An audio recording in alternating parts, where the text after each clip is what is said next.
Hi, I'm Chris Dyer, and I'm the CEO of People G2 and also a remote work expert. So I have spent years with hundreds of employees working remotely, sometimes in hybrid. And so today I thought I'd talk to you about some of the hybrid work trends that we're seeing and a lot of the clients that I work with and sort of what we're doing to help them be more successful. So really hybrid is about making it work. And one of the biggest challenges of hybrid is it is the hardest model to make work. All the way remote is way easier than hybrid. All the way in one place is easier than hybrid.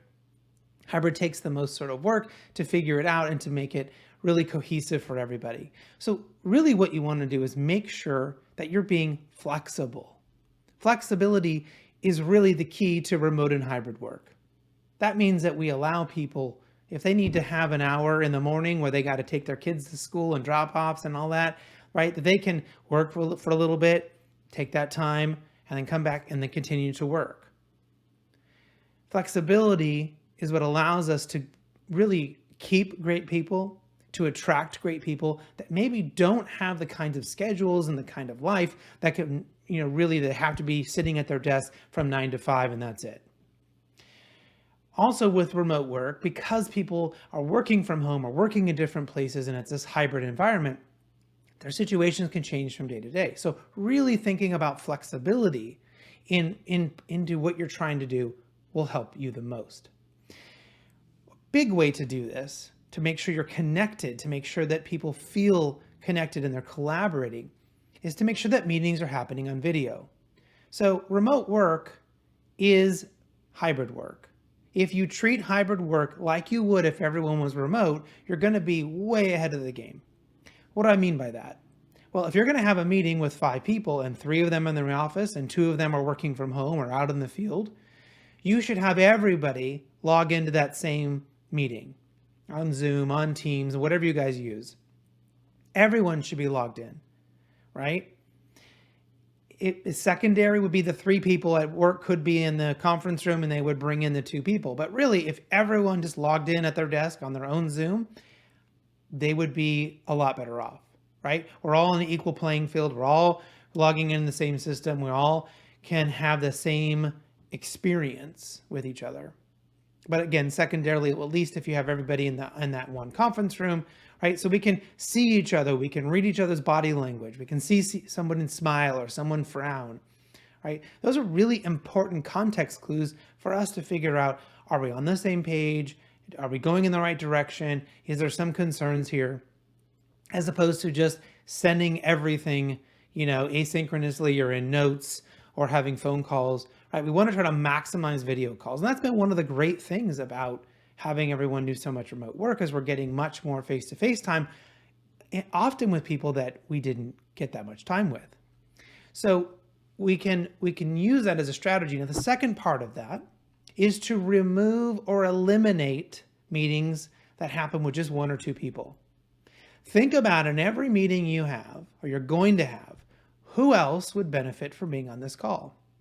There are clearly times when the answer is no, the only person that should be on this call is this one person or these 2 people, because maybe it's something sensitive, maybe there's an HR issue, maybe there's, we're talking about someone's salary or promotion, fine. But in most of your day-to-day meetings, I'll bet you if you were going to meet with just 1 or 2 people and you asked yourself that question, who else might benefit from being on this call?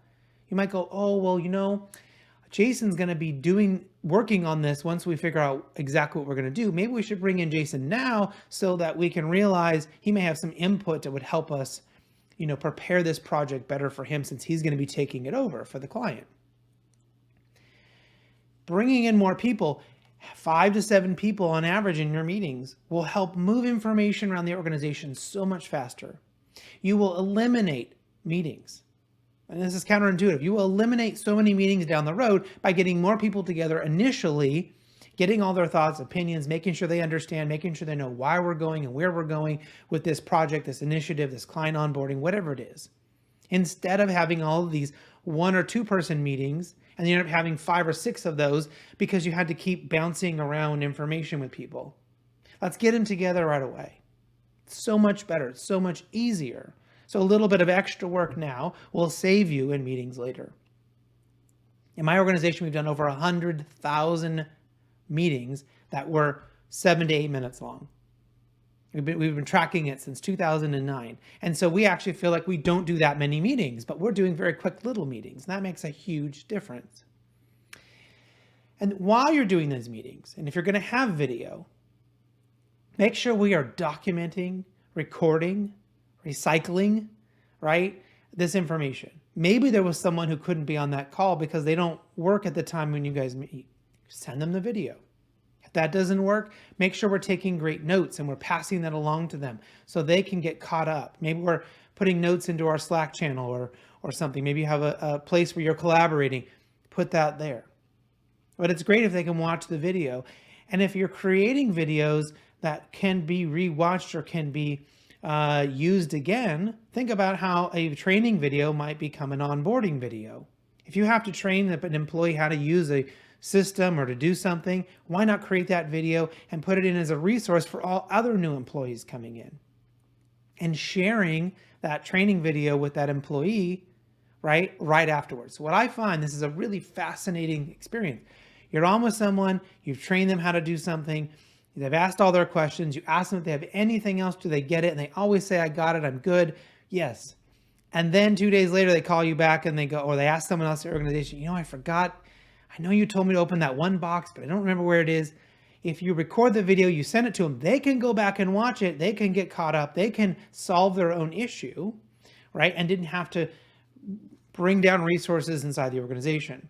So hybrid work will take a lot of flexibility, a lot of intentionality, a lot of documenting, right? And using those resources over and over again, making them accessible and transparent to the organization at large.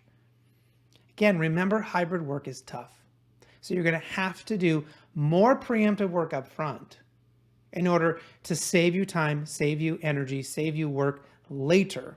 If you don't do that, if you are just willing to fly by the seat of your pants, so to speak, hybrid will really drag you down. It'll really be hard to do because you have people in the office, and if they're only exchanging information there and the people, when they're out, feel like they're not getting caught up, right?